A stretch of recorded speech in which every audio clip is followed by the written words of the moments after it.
മലപ്പുറം കൊണ്ടോട്ടിയിൽ ഓടിക്കൊണ്ടിരുന്ന സ്വകാര്യ ബസിന് തീപിടിച്ച അപകടം. പാലക്കാട് നിന്ന് കോഴിക്കോട്ടേക്ക് പോവുകയായിരുന്ന സ്വകാര്യ ബസ്സാണ് കത്തിനശിച്ചത്. യാത്രക്കാരെ ഉടൻ പുറത്തിറക്കിയതിനാൽ വൻ ദുരന്തമൊഴിവായി. രാവിലെ 8:45 കൊണ്ടോട്ടി തുറക്കലിലാണ് സംഭവം. ബസ് ഓടുന്നതിനിടെ ചില തകരാറുകൾ കണ്ടതോടെ ഡ്രൈവർ ബസ് ഒതുക്കി നിർത്തുകയായിരുന്നു. ഇതോടെ ബസിന്റെ മുൻഭാഗത്ത് നിന്ന് പുക ഉയർന്നു.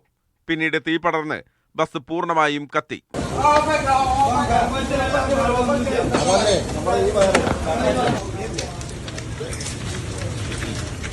ബസ്സിൽ നിന്ന് പുക ഉയർന്നതോടെ തന്നെ യാത്രക്കാരെ പുറത്തിറക്കിയതോടെ വലിയ അപകടമാണ് ഒഴിവായത്.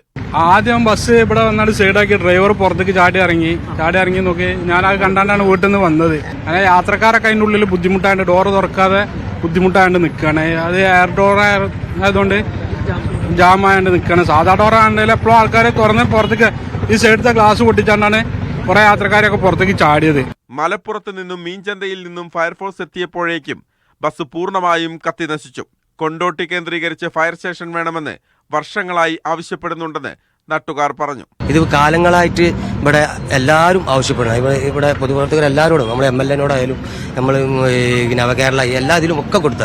അപ്പം കേരള സർക്കാർ ഇത് അനുവദിച്ചിട്ടും ഈ കൊണ്ടോട്ടിയിലെ മുനിസിപ്പാലിറ്റിക്കോ ഈ MLA-ക്കോ ഇതിന് സ്ഥലം കണ്ടെത്തി. ഷോർട്ട് സർക്യൂട്ട് ആകാം അപകട കാരണമെന്നാണ് പ്രാഥമിക നിഗമനം. അതേസമയം അപകടത്തിന് പിന്നിൽ ഗൂഢാലോചനയുണ്ടെന്ന് ബസ് ഉടമ ആരോപിച്ചു. ബസ് കത്തിക്കുമെന്ന് ചിലർ സോഷ്യൽ മീഡിയയിൽ പ്രചരിപ്പിച്ചിരുന്നു.